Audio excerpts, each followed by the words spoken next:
Okay, so in the last video, we saw image to video generation using Kling 2.1. In this video, we are going to learn text to video generation using Kling. So now text to video, because we don't have the visual foundation of the reference image, right? We're going to be only using an entire text prompt. So the output we get from the AI video generation model is going to be more dependent on the quality of the prompt that we give it. So I'm going to give you a framework as to how to come up with high quality prompts to get high quality outputs from these video models. So to create better prompts, you should always use ChatGPT or Claude to help you craft more detailed and effective prompts. And all you should do is give it the guidelines for what you're looking for and this framework of what I'm about to show you. As always, we're going to use our favorite FAL AI. We're going to use the text to video model. And if I come up to our model in FAL AI, you can see we are using the V2.5 Turbo. You can also use the V2.1. I've just noticed recently that the output from the V2.5 Turbo is a lot higher. So, and I just like using it at the moment. You're free to experiment with whichever you'd like to use. So this is the framework that you should use when working with these video models. So the first thing is you always want to clearly define the subject, right? Clearly establish what or who is in your scene. Here I've included a few examples.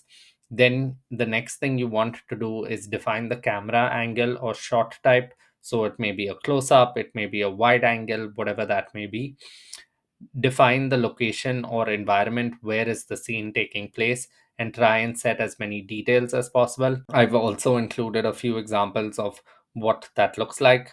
You want to define the visual style as well, whether it's photorealistic, Ghibli inspired, Marvel comic style, Pixar 3D animation style. Like, you can choose any of these.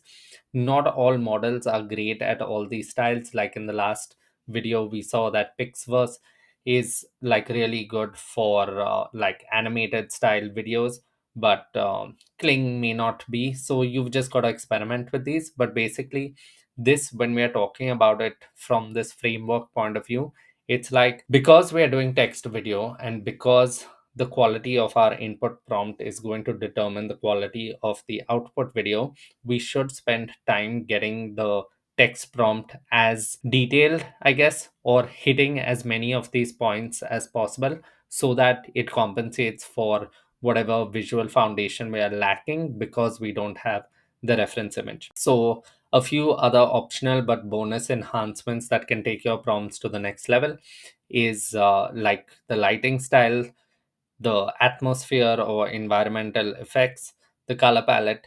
And we're going to look at an example now. But even if this feels overwhelming, right, and you don't know what any of this means, the best part about this and the best part of AI in all of this is you can just copy this entire reference. Like, this is what I would do if I didn't know the first thing about it.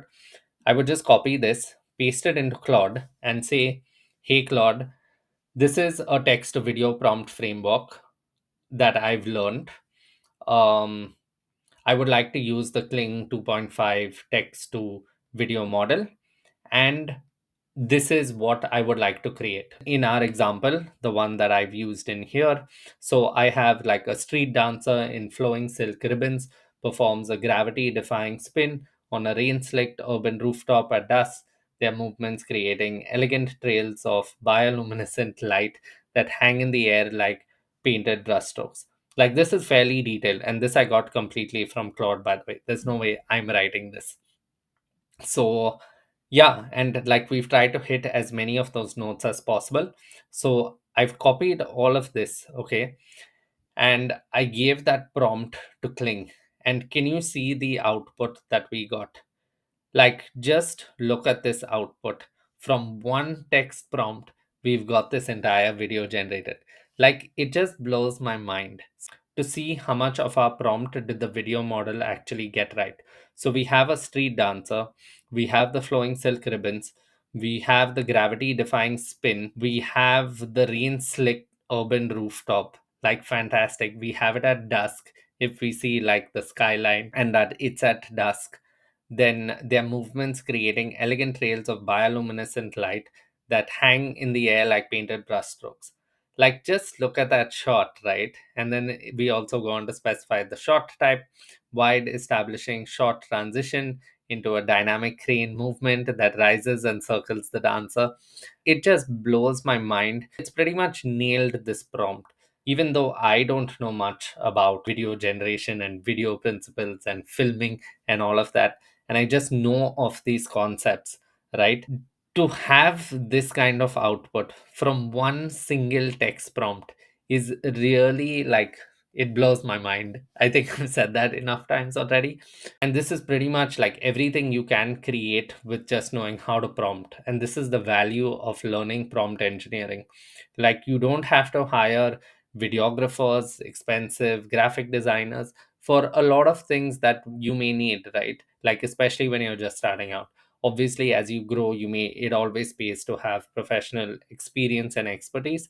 But like, if you wanted a small use case, maybe it's for a project at work, or even if it's for your online business and you just needed a small clip for, like, say, some part of your video, like, these are absolutely great tools to use. And this costs like 35 cents for a 5-second video.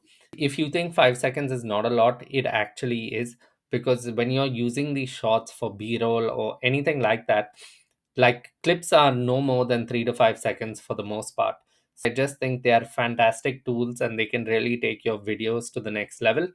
So yeah, that is pretty much how you can take a single text prompt, add as many of those points as possible. You don't even have to do it yourself. You can always get Claude or ChatGPT to do it for you. Just come in here, use the prompt, use the model. Like, right now, I really think this V2.5 Turbo from Kling is the best. But if that ever changes, I will come in here and update the lesson module. So yeah, just a quick summary. We've understood why text to video is far more prompt dependent than image to video. You should always use Claude or ChatGPT to enhance your prompting skills. Use the 4-part framework of subject, camera angle, location, and visual style. Try and add the bonus enhancements of lighting, atmosphere, and color palette. And yeah, we also looked at 2 examples. Like, I did one, and you can always try this one on your own to see the output. So yeah, you can practice these elements systematically and you'll see dramatic improvements in your text to video generation results the better your prompts are and the more of these notes that you hit. So I hope you learned a lot in this one. I think this is another really cool tool. As always, if you have any questions, please feel free to DM me. I'm more than happy to help. And thank you so much for staying till the end and watching this video. That's it for this one. I'll see you in the next one.